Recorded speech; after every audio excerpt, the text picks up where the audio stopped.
The word epiphany comes from the Greek word epiphania, which is a compound of two Greek words, epi, meaning upon, and phania, meaning shining. Thus, its meaning is a shining upon, and it is sometimes translated to manifestation or revelation. The theme of the Epiphany is a light shining upon the world. There are 4 separate epiphanies, one in each gospel. The birth of Jesus Christ and his manifestation to the shepherds, Luke chapter 2. Jesus' manifestation to the Magi, today's gospel, from Matthew. Jesus' manifestation at his baptism by John the Baptist, Mark chapter 1.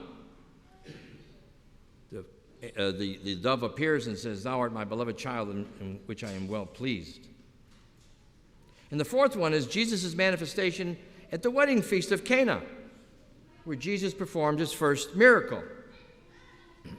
Our first reading today speaks about the light of the Lord who has come and the glory of the Lord who shines upon the earth.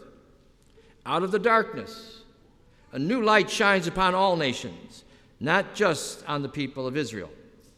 People from far away come forth, bringing gifts. In our second reading, Paul reminds us, in Christ Jesus, the Gentiles are now co-heirs with the Jews. Salvation is not reserved only to the chosen people of God, but also to the non-Jews. God's light of grace is shining upon all peoples. So today's gospel gives us the account of the Magi, the wise ones. They've seen a shining star, and they know that it's a sign of the birth of a chosen one, of a king. They go to King Herod the Great and inquire, "Where is this newborn king of the Jews?" Herod could not even think of having any competition for his throne. He has killed many of his own family members simply for thinking that they might think that they would overthrow him. Herod then sends the Magi with instructions that they return to him and let him know about the newborn's whereabouts. The star leads the Magi to Bethlehem, where they find the child with Mary, his mother. Please take note of the fact it's not the infant in a manger, but a child. The wise ones present their gifts, gold, frankincense, and myrrh. These gifts are often thought of as announcing Jesus is a king who is divine, yet who will die. The light of the world is now the enlightenment of the Gentiles. What does this say to us about what we are called to do as a result of this feast? We have been enlightened, not only intellectually, but also spiritually. We have God's light shining into the innermost reaches of our being. We are charged with God's life and light.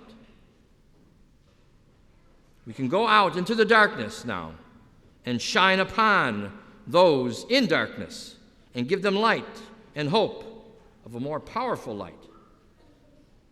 We have been gifted with light shining upon us, and we can't hold it in, but we must share it with others.